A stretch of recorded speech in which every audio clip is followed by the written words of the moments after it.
UT Martin head coach Jason Simpson, the Skyhawks in the top 10 after their 8th straight win. They are going to go to Tennessee Tech. A win would guarantee them the Sergeant York Trophy for this year and put them one step closer to clinching the OVC championship. So, Coach, thoughts on your victory over Tennessee State, and then we'll go to some questions. Okay, great. No, good. Obviously pleased with the win, pleased to close out a homestand, 3-game homestand, and 5-0 overall at home, undefeated at home. So proud of the players and the coaching staffs for that. A very physical, competitive game. You get up 21-3 to Tennessee State's credit. They continue to fight and make it a 1-score game. Then we go up again. Then they fight, make it another 1-score game in the 4th. And a couple a long run and then a pick 6, and that kind of spread it out. But give Coach George and his staff and his players credit for competing hard. 2 solid OVC teams playing, and we were fortunate enough to get the win, and proud for our players. Tell me if I'm wrong in this statement, but it seems your team knows how to win in a variety of ways. Is that important to be tested in different ways? So if you get to the playoffs and the game goes different than what you expect it to, you know how to adjust? Well, it certainly doesn't hurt. Okay. I mean, this team has seen whether, they've been up and down and lost leads and fought back and, down in first quarter, down at half. You would like to have a lot more consistency. You'd like to have a lot more, as we say as coach, to play to dominate and not have a couple lulls. But you're playing against good teams. We're not that much better than a lot of teams in our league. And so they're all going to be tight games. It's just whether or not they score in the first quarter, the second quarter. They just unfold different ways. But at this point in the season, there's no style points. You're just trying to figure out a way to give your team the best opportunity for the kids to be successful. And these last 8 weeks we've done that.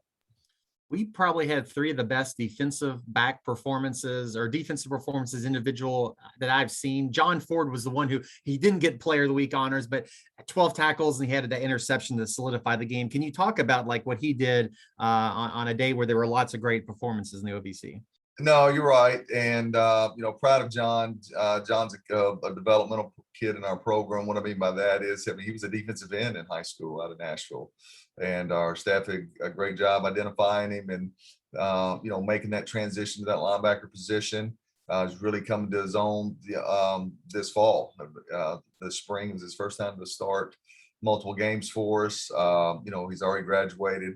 Luckily we get him back for another year. But yeah, John's a very selfless player. He's a great teammate, and he's every week he keeps showing up and contributing to our defense.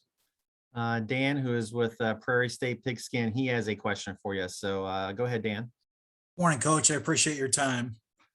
We're in a time right now in college football where things are changing, and it seems like they're changing dramatically. We got, teams leaving conferences, and now some are jumping to FBS.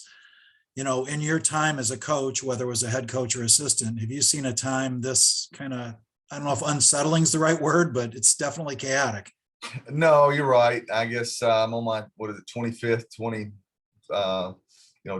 year or so. But no, you're right. It's certainly it's different than ever, but it is the way it is. And we approach the season like this, and I was upfront and as honest with the players as I could be, is that this 21 team, once camp start, okay, then we are who we are. This is the group that's together. Okay, you can leave and go get in the portal now. You can leave the team or whatever, but you're not going to play any place else. So it's kind of somewhat of an NFL type roster. Okay. And I think our kids appreciated the honesty. And we said, hey, let's just concentrate on the 21 season. Let's just concentrate on what your role is in this program right now, today, as we speak. It can change next week. It can change in a month. Okay. But let's don't, I know all the options out there for you. You know all the options out there for you. But until the season is over, then you can make your own individual season decisions going forward, whether you want to stay. I hope you do want to stay. Now in staff meetings is very difficult as you go through your, as you start to recruit and you start looking at your roster and you're losing X amount of seniors and what 5th-year guys going in their 6th want to come back. Okay. So roster management is very difficult. You can go through, seriously, there's 100 different scenarios that, that you don't have an answer for, you try to plan for, but it's just tough. It's difficult. Thank you very much. I do appreciate your time and your answer. Hey, thank you for covering us. We appreciate it. Coach, talk about Tennessee Tech a little bit. And they came off, they fell behind to Murray, but were right there at the end, and they've won 3 of their last five games. So what have you seen from them?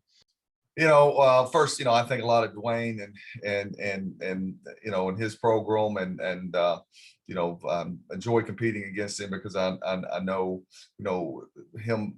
He's as proud of the OVC as I am, and to compete, with the coaches and the programs in this league. And I appreciate that about him.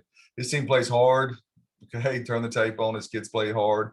They had a chance to come back and, win the Murray game. And then they, like you said, won 3 of the last 5. I don't expect anything different than, look at our scores. We're not, it'll be a 4th quarter game. I hope we play well enough to get it into the 4th quarter, on the road with the chance to win. So it's certainly, I was telling our kids the other day, I remember 2012, we had a pretty good team. We beat Memphis and I think we were 5-1 in the league with 2 left, and we go to Tennessee Tech and we have a 31-17 lead and we get beat. Blew the lead and lost it in overtime, 45-44, and finished 6-2 in the league, finished 8-3 overall with an FBS win, and didn't get in the playoffs. So, better get ourselves ready to play and get another opportunity to compete as our 21 regular season's winding down. Last one, and we'll let you go. So if you win this week, you're the Sergeant York champions, which I know is important, and which means you can't, I've heard other coaches say you can't win the OVC championship necessarily unless you win the Sergeant York. So your team has always performed well against the other Tennessee schools. Can you talk about that?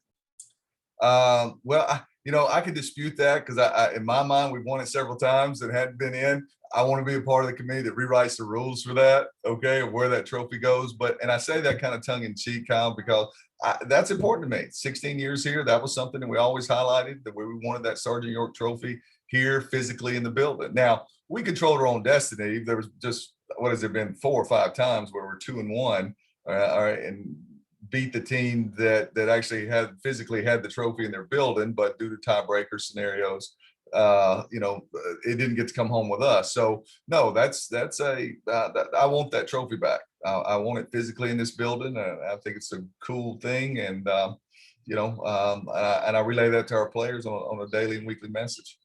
You might have to save, if you win, save a safe space next to you on the bus to lock it in. Since well, that sounds good, but no, I want that thing back in the building, and that's I don't know any other conferences that have something as unique as that. Well, Coach, thanks for your time this morning. Best of luck Saturday. We'll talk to you again next week. Hey, thank you guys.